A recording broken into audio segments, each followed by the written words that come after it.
Breathe in. Welcome to What the Fuchs with Jess Fuchs. Now breathe out. And scream. Because here's what's pissed Jess off this week. My ass has barely hit the couch and I have a lot to say. Just strap in. We're getting there. We're not even, it's hello, welcome, obviously, to What the Fuchs. It's been a big day. It's been a big day. There's a lot happening. This shirt is essentially matching this pillow. The pillow I have next to me. I look like a swollen pillow in this shirt today. Also, I've got to tell you, I'm on my period. So I don't really know if what I'm feeling is real. And I know that kind of...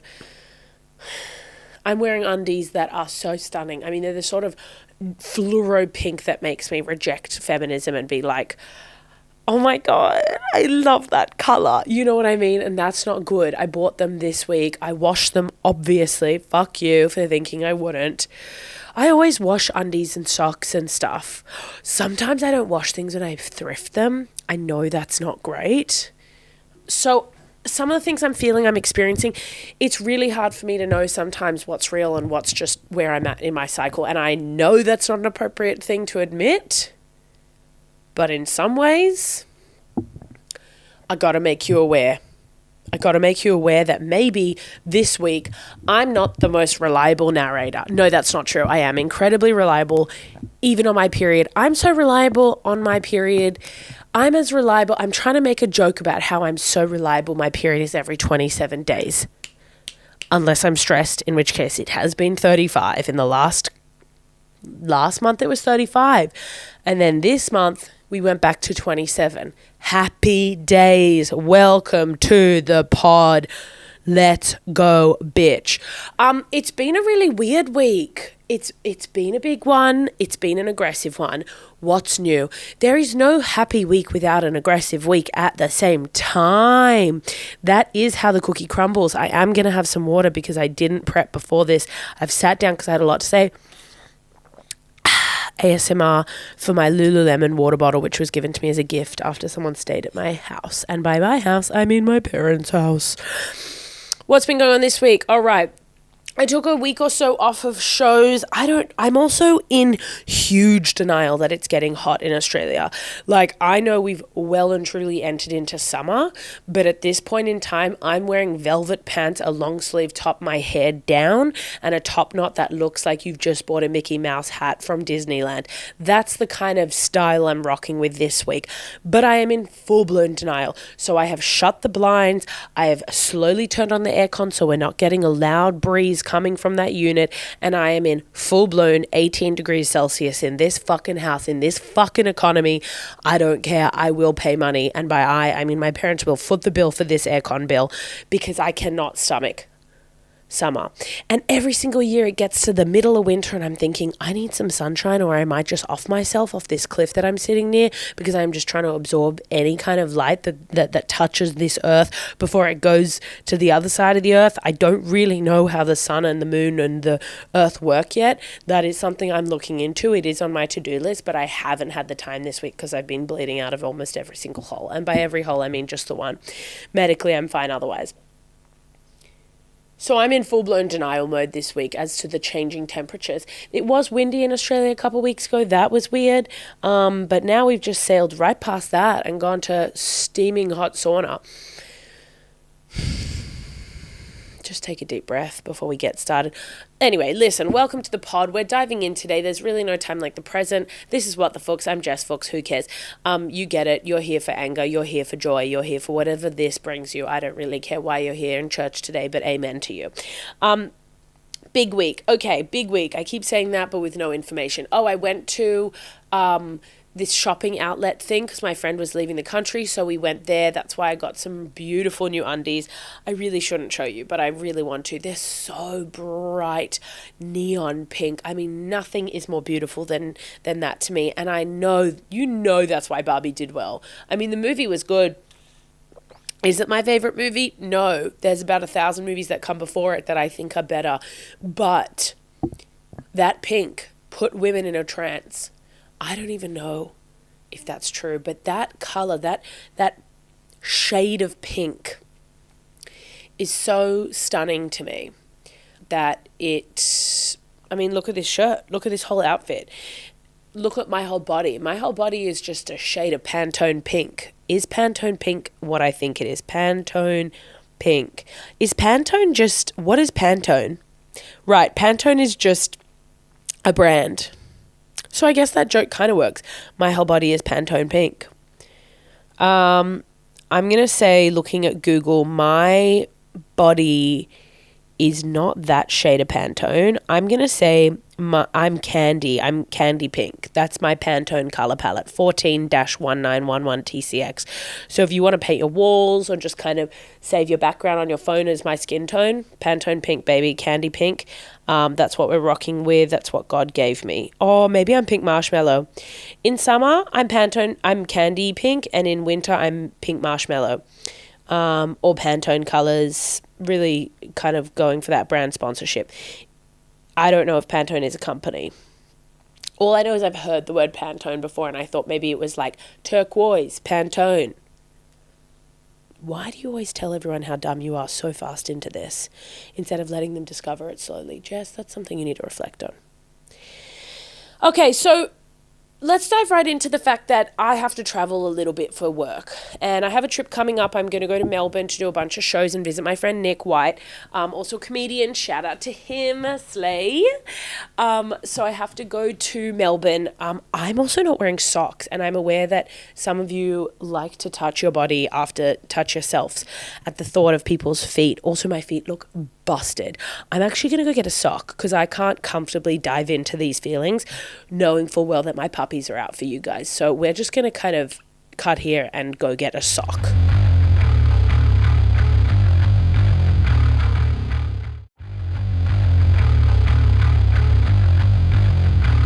I've been back on the apps, and on some of the apps you have to input like answers so people get to know you a bit better, right? And one of the ones is like, I go crazy for, or, oh, my biggest red flag. And so I just put my biggest red flag is mismatched socks. No, not my biggest red flag. The thing that pisses, what is it? It's a thing that I get mad at. Oh, my most irrational fear. My most irrational fear, mismatched socks. Call me crazy, but that does freak me out. All right, what are we getting into? We were getting into the fact that I have to travel a bit for work. So this one's going to rile me up. I feel it already. Look at this, my posture. My posture's upright. That's when you know that the hot rod of anger is from your asshole all the way to your throat.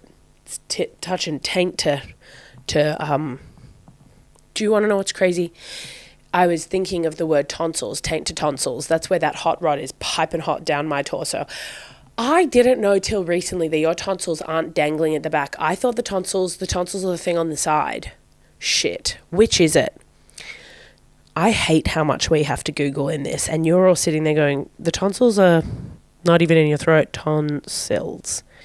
Right, so I was right on this. Incredible. So what is the palatine tonsils? So what's the shit hanging? Uvula? Get out. So the thing that dangles is the uvula, but then the things on the side of the tonsils. Now, here's what I thought when you had tonsillitis and you had to get them removed. I thought the shit dangling was just chopped off like a little piece of flesh that you didn't need. That's incredible. God. I was going to say we learn so much, but you guys know this, and I'm learning a lot. So I have to travel a lot for work is the main point of today. And now I went to Melbourne semi-recently, and I'm going again. Now, here's the thing with my budget. I'm going to be really honest with you. Yeah, look at all the pictures on my wall. Yeah, I'm sitting on a nice couch. Facebook Marketplace, $100 cash. I am not doing well. So whenever I travel, I'm traveling, say it with me, economy, obviously. And I am not paying for extra baggage. No, sir. Not if I'm going for a couple extra days and it's on like my dime. Times when I travel and it's someone else's pay, like someone else will be paying for it. Like I went a while ago to Perth for a bunch of shows. You know that my rider comes with, you must give me a bag for stuff to go I want to go under the belly of the plane if you're paying. But if I'm paying, you bet it's going under the seat in front of me. So I always travel Jetstar. Jetstar, if you don't know, if you're from another country, Jetstar is a shitty fucking company. Unless you want to sponsor me, Jetstar, in which case I would love to have you as a sponsor on this podcast and my life. Love. Nothing more incredible. You are doing the Lord's work getting us up and into space without dying every single time, which I do think is a blanket statement thing we should be. I mean, how is everyone not clapping every single time a plane lands? I'm impressed when a car makes it to the other side of the bridge in Sydney. So I won't be paying for extra baggage. That is a blanket rule that I have for myself, and also that my bank account has for my lifestyle. So you get 7 kilos. That's it. 7 kilos. That isn't much. That's not even, I can bench press more than that. Okay, hate to brag. A dumbbell. I can do at least a 10 kilo dumbbell over my head with using both hands. And when no one is around, just in case I drop it. But I'm taking 7 kg with me. Americans, that's about 14, what do you guys call it again? 14 pounds. That's about 14 pounds, okay? And what I seem to do is I'll put all my stuff, when I'm packing, I put all my stuff on my bed. I take everything out of my cupboard that I'm going to take with me, and I put it on my bed, and then I don't proceed to kind of cull. I just go straight from cupboard to bed to suitcase. That's my pipeline, and I won't apologize. And I'm a morning packer. If I'm going that day, I'm packing that morning. If I'm going that morning, I'm packing that morning. Not even the night before. Sometimes if I need to wash my clothes, I will do it the night before. But that's a disclaimer that we don't need to include. So on the most recent trip, I packed and I leave my house and I'm sitting at about 14 kilos for a 7 kilo allowance. And I think, yeah, whatever. They keep emailing and texting you, if you need more luggage, do it before it gets more expensive. Oh, suck me off. I'm gonna roll the die on this one. This one is not I won't be taken down by some bitch at the gate who wants to weigh my suitcase. Fuck you, bitch. Anyway, so I get to the airport in Sydney, and I'm flying Sydney to Melbourne. This is maybe a month back, and I have to book my Melbourne flights today. So this is top of the dome stuff. This is me going, do I pay a bit of extra money today to not have to go through this experience again in 3 weeks' time? So I get to the airport in Sydney, and I've got my 14 kilo bag. And that's just the carry-on suitcase. You also get a little satchel, and you know that that's sitting at about 9 kilos somehow in a carry-on bag. I don't know what weighs so much.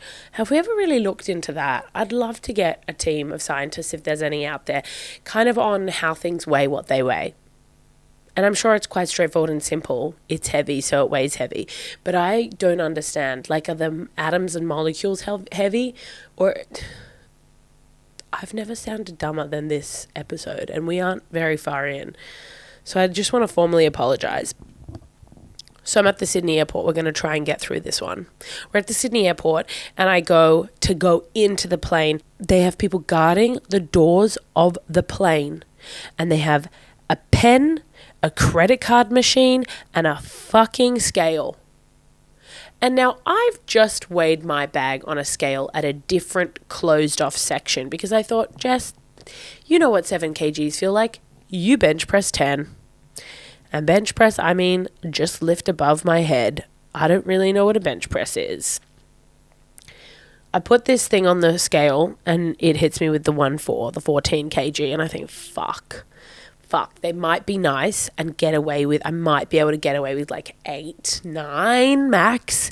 I have gotten away with 9 in the past when the person's feeling nice or generous.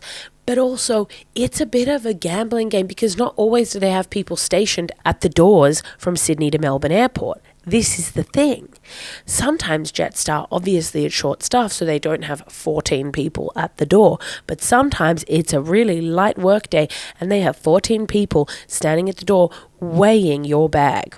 And this was one of those unlucky days. So I go to the bathroom with my 14 kilo bag because I've now clocked the fact that they are weighing bags. I go to the bathroom. Now I've got an iPad with me. I've got a notebook. I've got what else do I have? A reading book. Never read when I go anywhere. Never read. Always a waste of half a kilo.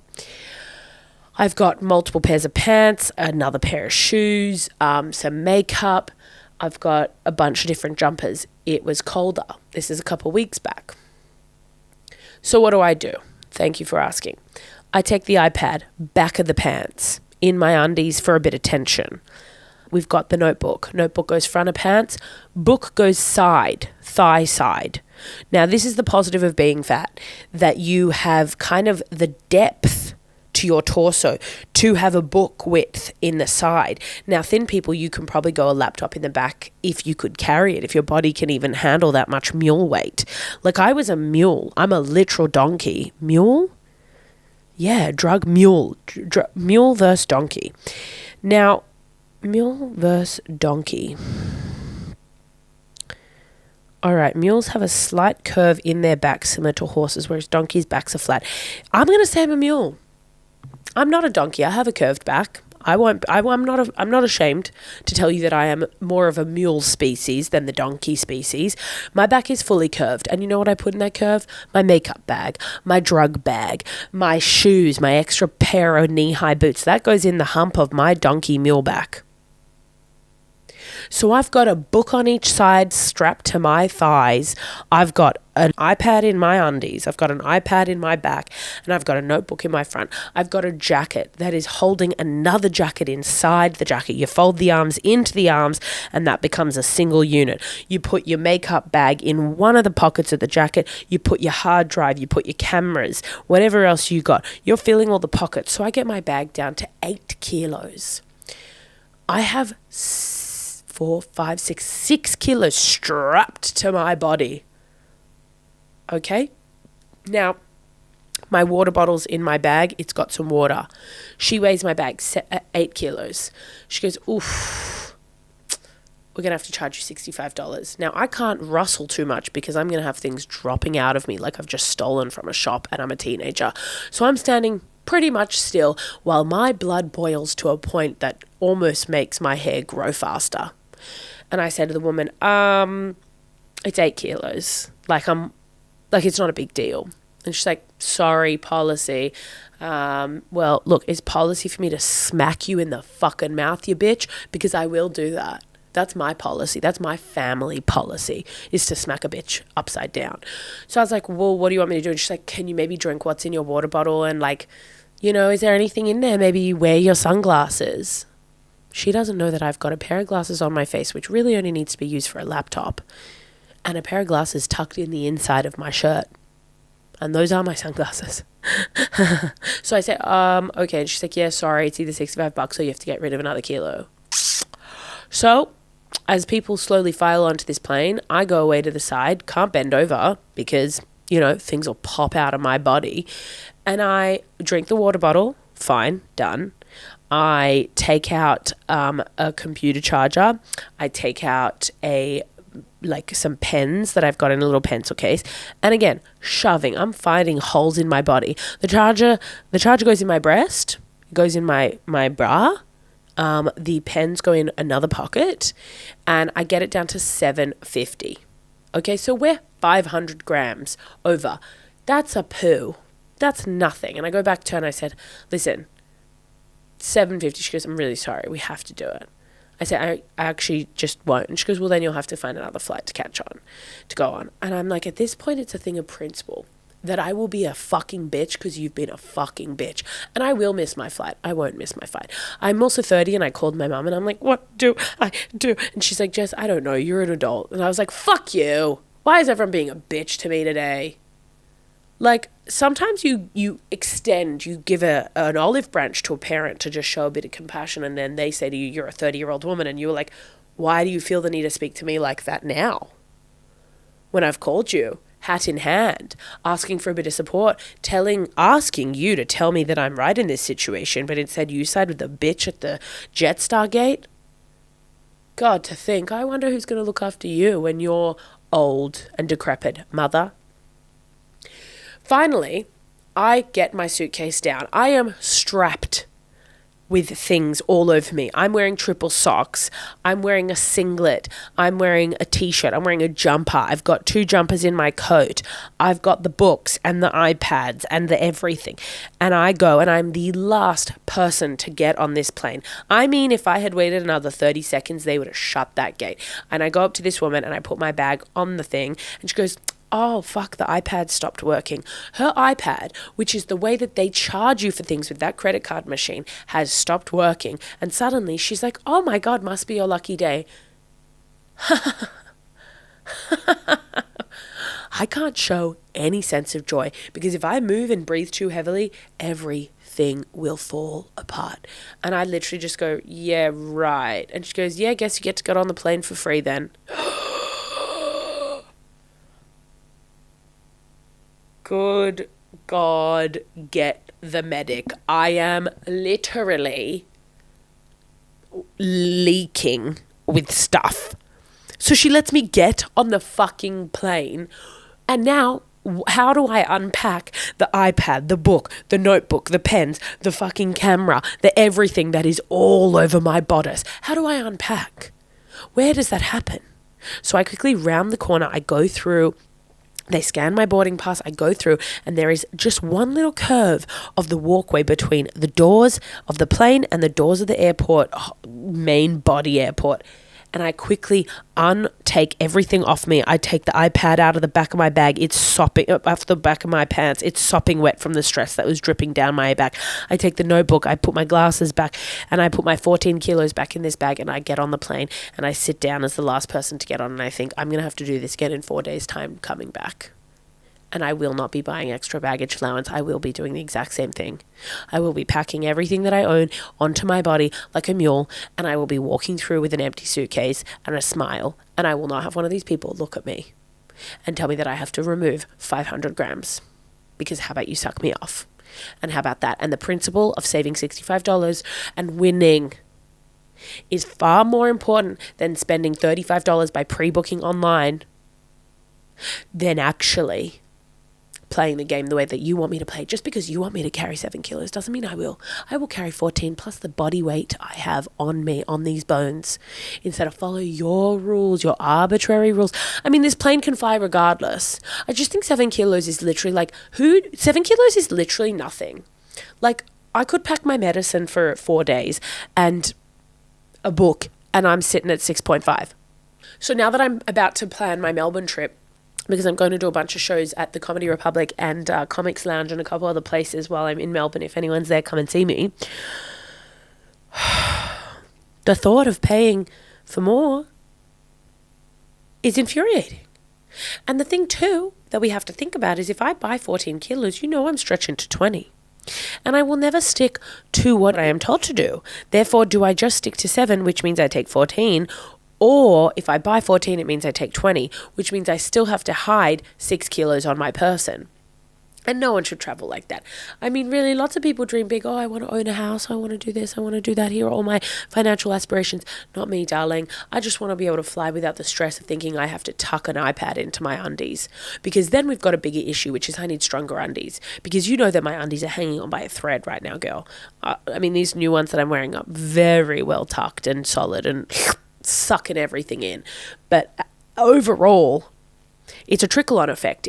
If I have only 7 kilos in the suitcase, that means what I wear has to be appropriate too. Now, I have made the mistake of wearing gym clothes, so tight pants and a shirt to an airport before, and that doesn't give much room to hide. This time that I went, I was wearing baggy jeans, incredible for hiding stuff in the waistband. You just flip things in, good to go. So now I have to consider every single element of the journey. What am I wearing to the airport? How easy is the stuff to remove from the bag and put in my waistband and put in my bras? And what sort of baggy clothes do I need to wear to hide things? And not to mention, I am going to Melbourne in summer. Therefore, I don't have as many things to put over me, such as a jacket and a jumper, to hide some of the more bulky items that go in my waistband. I mean, as much as I really appreciate travel and as much as I really appreciate the advancements that we've made, science, technology, the other things, at some point I have to understand that I cannot carrier. I can't be a 40-year-old woman with a 2-kilo laptop in my waistband. I will not be that woman. I must class up. I've mentioned it already once, but I will say, as much as I would love to be thin, and this is something that my stand-up special, which will be coming out soon, called Thick and Thin, kind of unpacks the idea of thinness and whatnot. There are real advantages to not being stick thin, because like I said, if I had been thin, I maybe could get away with a laptop in my pants or an iPad mini. I don't even think I could go the full. I'm talking, I've got the full iPad. I've got the iPad that's got that's got the keyboard attached to it. That's got that hard shell case, and you could not see that on my body. That buried beautifully in the curves of my back. If I was a thin woman, where are you hiding your stuff? I mean, granted, your clothes are smaller, so then they fit in the suitcase more, so maybe their clothes are smaller and don't weigh as much. That's a real option. But as much as I would like to be thin, I do think sometimes there are advantages to being a little thick. You know what I mean? You can hide stuff in your body. That's pretty much it. Now, I am perpetually, moving on to the next point, well, as I've gotten older, I'm not yo-yo dieting as much, let's be honest, which is great. That's an advancement that my therapist is proud of. But I'd say the biggest thing that I think is really hard about all of this is, now I go to the gym, maybe if I'm traveling, I will usually walk around whatever city I'm in, so I don't do gym during those travels. But if I'm in Sydney and I'm stable mentally, I will go to the gym between 4 and 6 times a week, depends, and I try to go outside and get into nature, because I've been listening to some podcasts where they really harp on about the importance of nature, and I hate to say it, it's true. I feel far more stable and well-adjusted and just happy when I have been in nature during the day. Isn't that heartbreaking? Because it means you have to leave the beautiful aircon of your room and go in the sun and all of this, but it does ultimately, our bodies do need it, because we are flesh and blood, like the water or ocean or plants. That's why vegans don't eat it or whatever. I don't really know how veganism works. But the biggest issue with trying to create a new habit of being healthier is I forget. And I know that sounds so stupid, but do you ever promise yourself, all right, this week I'm not going to eat sugar, let's say, right? I'm not going to have sugar, I'm not going to have any whatever. I'm not even a big sugar person. Like, before I found out I was allergic to potatoes, I could smash a bag of potato chips like it was my fucking job. Like, if you literally had one call to place to save your life and it was to eat a bag of family-sized potato chips, you'd call me and I would do it. No question. You'd be like, I need you to eat these potato chips to save my... And I'd be like, you had me at potato. Look, I'm going to be honest, we had some tech issues. So if I look a little different now, if I sound a little different, it's because my pace, my rhythm was thrown off by father technology. Mother may be nature, but father is technology, because it fucks up and overheats and cries, and the camera's like, shut the fuck up. Just do your job. You're doing one thing, recording this. You don't need a medal. Just multitask a little more. Mother Nature can be a windstorm out there whilst a hurricane over there, and then, all this other shit. So let's just keep it going. So in the quest for being a little bit healthier and making better habits for myself, what's really hard is I tend to forget. Now, I don't have a sweet treat every day, but when I do want one, I forget that I'm not supposed to be having one. So if I was going through the logic of if I was going through the mental state of, okay, today, this week, this month, we're going no sugar, I'll be out with friends, having a good time, shit talking, absolutely ripping into the social decorum of making everyone laugh and having a blast. And I look down and I'm eating mousse. Who ordered that? Where'd that come from? And there are those people that are really like, okay, we're going to be really present while we eat. Like, I've heard some of that, of be really present, think of every mouthful. Who's thinking of every mouthful? I mean, sorry. If you're thinking of every single mouthful as you're eating it, you probably aren't having many mouthfuls, which is maybe why they're thin. So now I do understand being present. Maybe I'll try being more present on this issue. But I think the thing that I'm pissed about, the main issue here, is that I'm pissed at myself. I'm pissed at myself for being unable to remember the little rules that I make for myself. And I know that eating and exercise and doing all these things isn't about rules, and we should be a bit more just free love with food, just eat healthy and eat nice things. But here's the reality, for me at least, to be able to lose weight and to be able to be healthy, I have to be essentially starving. Okay, that's the truth. I've had medical professionals tell me that my body type is one that is surviving wars and famines because of the things my grandparents went through with, fucking whatever Dust Bowl shit. Not Dust Bowl. What's the thing in the to not know what it's called and then to just say it's Dust Bowl is like when the economy collapsed in 1920 in Europe. 1920 Europe. What's it called when they were all starving? This sounds horrific. I'd hate to Google 1920 Hungary, but what's it called? Financial crash? No, food shortage. This is not going anywhere. What's it called? When there was the famine? No, what happened in the 20s? Financial crash. What's it called? God, I feel fucking dumb. The Depression. The irony to not remember the word fucking the Depression. Okay. I mean, if something's not right in my head. Now, all the things that my grandparents went through, when you go to a doctor, they ask you for your medical history, blah, blah, blah. I tell them, this is what my family looks like. This is the sort of weight. This is that. They're all big boys. Like my cousins are all big boys.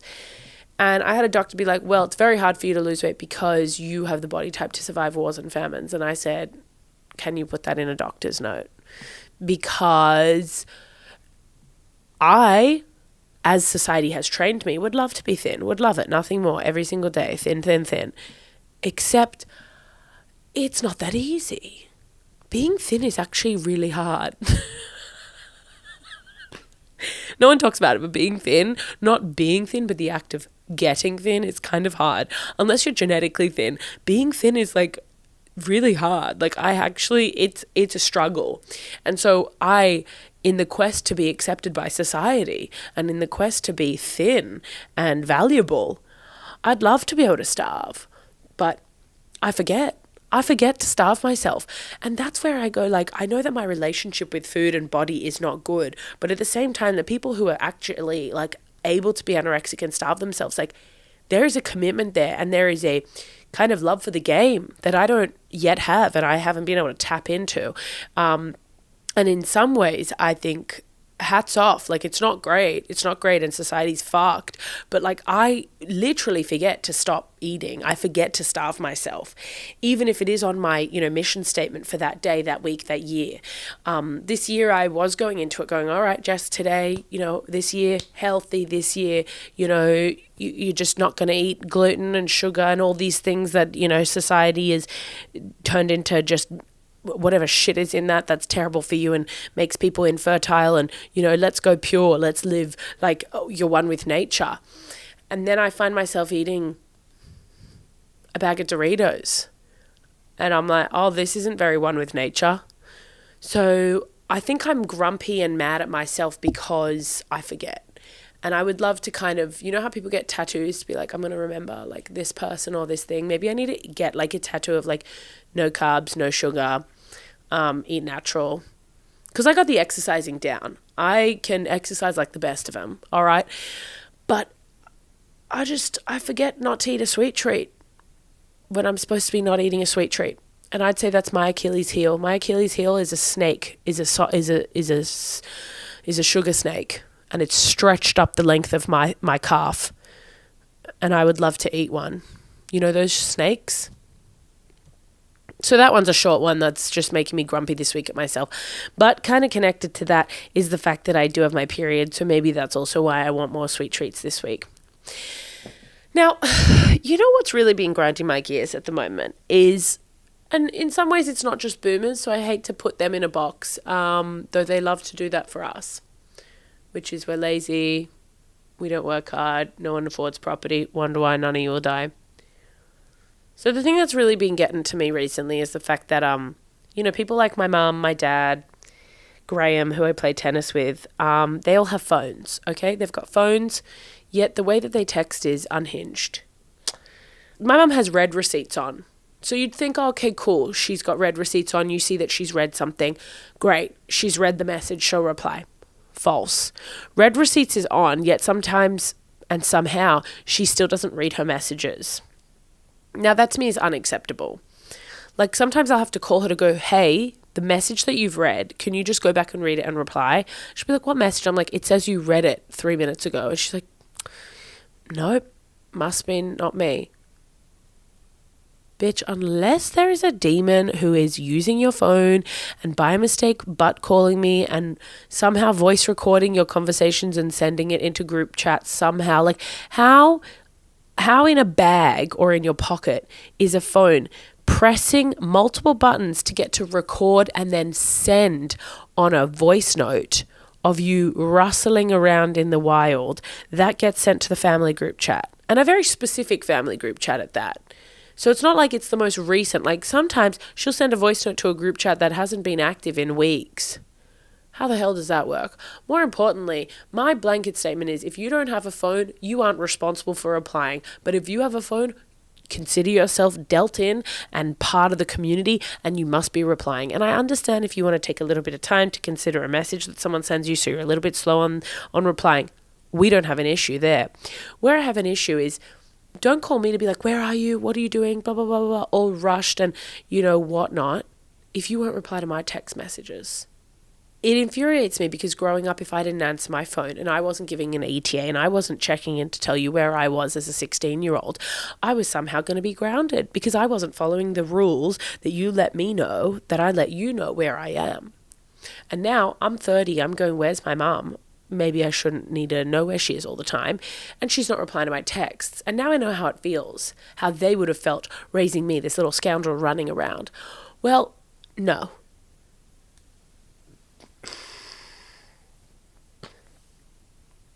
There are so many different ways to text someone, so many different etiquettes. And now my mum's kind of style is she just doesn't reply. Or she'll sometimes send you a by mistake voice note of her rustling around. She's out living in the world and somehow you get a voice note from her just hearing like, because somehow her phone in her pocket has called you. My dad always signs his name at the end. He'll go, hey, I'll be home in 15. We're doing this. Love, Dad. Dad, I know. I've got your name saved in my phone and in my heart as Dad. Don't you worry. You're in there. I have a tennis partner. His name is Graham. He's sitting at about 87. And he texts like he's writing a love letter.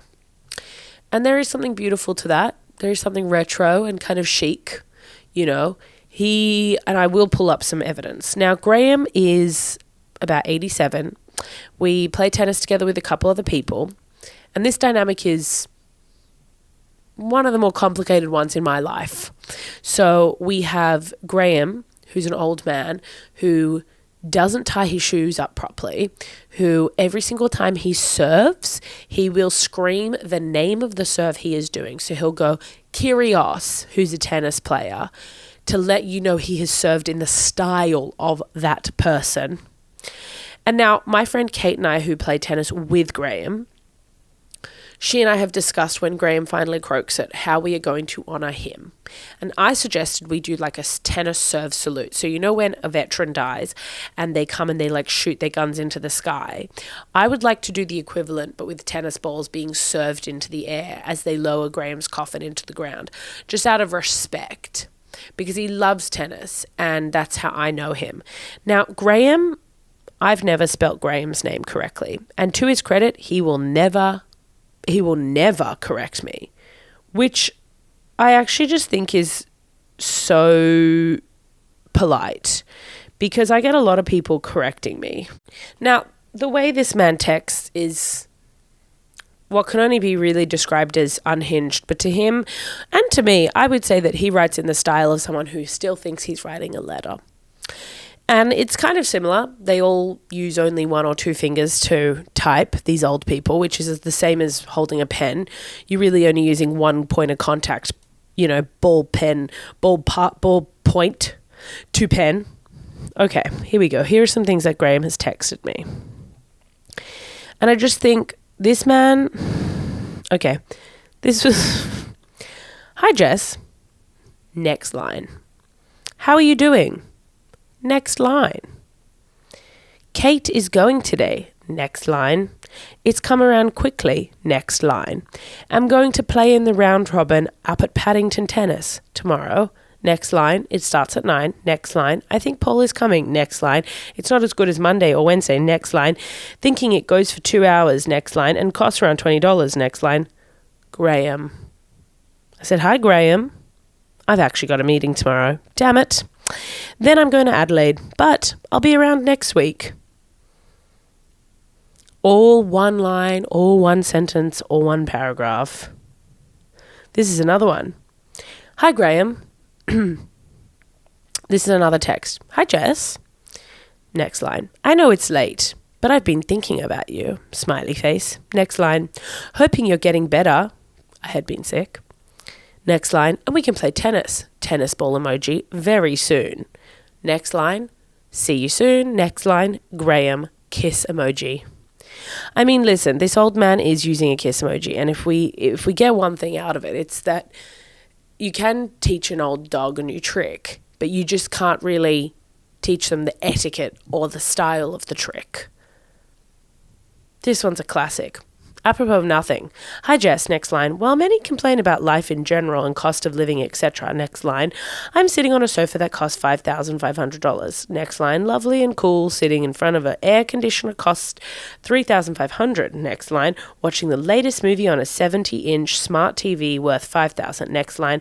Right now I'm so happy and with no worries and not a care in the world. Next line. Not even the staff at Harvey Norman who keep asking me to leave can spoil my day. Next line, laughing cry emoji, laughing cry emoji, laughing cry emoji, laughing cry emoji, laughing cry emoji. Next line, have a nice day. Next line, Graham. I mean, back in his day, he would have had to write that down on a piece of paper, go to the post office and send it to me. The fact that he can just text it to me, I mean, that must just be amazing. Before I leave you today, I have discussed my period a fair bit, and that is fair because I'm currently on the rag, which is why I'm wearing dark coloured pants to hide any bleed through, even though I'm not free bleeding. Let's normalise our periods and talking about it. How about that? All these dudes, when you're on stage, they don't want to hear about your period as a female comedian on stage, but they all get to go up and talk about having a wet dream. What's that about? I don't think that's fair. So now I'm just talking about my period. Anyway, so this is a new discussion point I'd like to put forward, and this will happen once a month when I am bleeding. And the segment is, am I pissed or am I PMSing? And it is a very, it's the tension between what I think is actually happening in terms of am I legitimately pissed at something or am I just a little bit hormonal and feeling pissed off at everything around me and so I am overreacting. This one, I think, with a couple days away from the situation, I have to tell you that I think I am fair because I was out and about and I was around a child and their mother. Now, this kid is holding something and the mum goes, give it to that lady. And I'm looking around going, what lady? I dropped something, mind you. And this kid picked it up. Now, I was shook to my core to find out that according to this woman with a child, I'm a lady. Not a girl. I don't even know what's worse. Would I rather be called a woman or a lady? I mean, lady to me is just old. I am not ready to be called a lady. Don't call me a lady. And then to make matters worse, I got in an Uber a couple days after that, so yesterday, and the man turns around and asks me if I had children. So I know this is maybe the body type of a woman who has had upwards of a baker's dozen children-wise, but no, I have no children. And it was just the compounding of hand this to that lady, shock, horror, checking over my shoulders for, who must be the lady? Because surely you're referring to your mother as mum. So she'd say, hand it to me, not hand it to the lady about herself. That's an incredibly formal dynamic between mother and daughter. So shook to find out I'm the lady, and then doubly shook to find out that this man thinks that at the young, barely legal age of 30, I could have been impregnated. Not once, but many times over. Do you have kids? There was multiple on that. It wasn't, do you have kid? It was, do you have kids?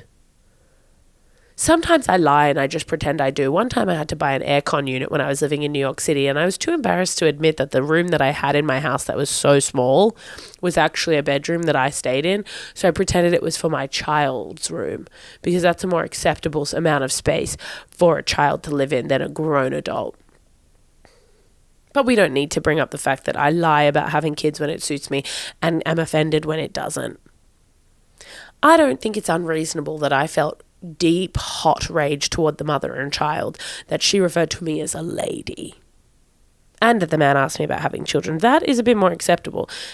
Driving around all day trying to make small talk with these people. You see a woman, you assume a doughy woman is the mother of multiple children. Fine, you can have that one, sir. You can have that one. But this lady?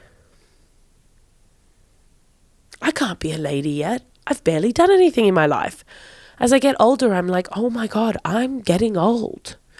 And I can't now turn around and be like, I'm going to Berlin for a year and and go rave and get crazy. I can't be reckless anymore. I guess I could, but it's always weird when you see that like old person back at university in like a young person space. Sure, go to the tutorials, go to the lectures, but don't go to the university parties where these 18-year-olds are fingering each other for the first time. That seems a bit strange.